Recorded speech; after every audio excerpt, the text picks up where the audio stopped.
वासनाओं को कोई कंट्रोल ना कर ले, कहीं यहाँ पर फिर रिवाज पड़ जावे और संतानों उत्पत्ति ना करें। संतानों उत्पत्ति नहीं करेंगे तो मैं खाऊंगा कैसे? हम तो उसके बकरे और बकरियां हैं काल के।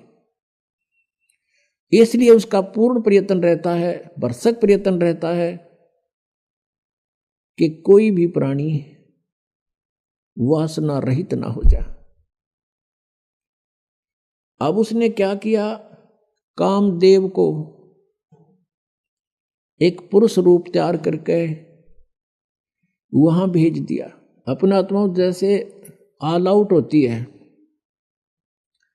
ऑल आउट को कहीं लगा दिया जाओ घर के कमरे किसी कक्ष में, तो वहां मच्छर चक्कर काटना शुरू कर देते हैं, उसमें ऐसे डगमगा जाते हैं, गिरने लग जाते हैं, उनके बस की बात नहीं होती। ऐसे एक देव है, उसके अंदर उसने ये गुण विशेष भर रखा काल ने, और वो जाकर के वहां बैठा दिया उसके आसपास। तो उसके कारण भी भगवान शिव जी में कोई अंतर नहीं हुआ, वो तप करता ही रहा।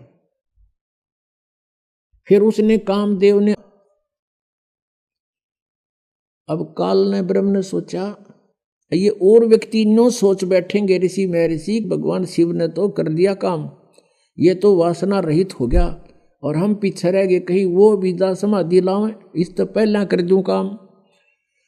कुछ दिन के बाद शिव जी के अंदर प्रेरणा भर दी काल ने कि सुना है हमने कि जब सागर मंथन किया था उस समय विष निकला था, उस विष को मैंने पान कर लिया था, पी लिया था, जिस कारण से मैं अचेत हो गया था। और जो बताते हैं उसमें से अमृत निकला था या शराब निकली थी, दारू मदिरा, 2 कलश निकले थे। राक्षसों ने अमृत का कलश उठा लिया था, और राक्षस यदि अमृत पी जाते तो अमर हो जाते। इसलिए भगवान विष्णु ने एक मोहिनी रूप बनाकर एक स्त्री का और राक्षसों में जाके डांस किया था।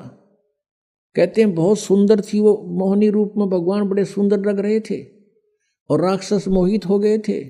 राक्षसों से वो अमृत का कलश सिर पे रख के डांस करती करती उनको मदहोश कर दिया था। वो कलश दूसरी तरफ पकड़ा दिया था और मदिरा का कलश सिर पे रख के वापस उनको दे दिया था। तो उस समय भगवान विष्णु कहते हैं मोहिनी रूप में बड़े खूबसूरत लग रहे थे। अब भगवान शंकर के मनमाई के भगवान विष्णु के पास चलते,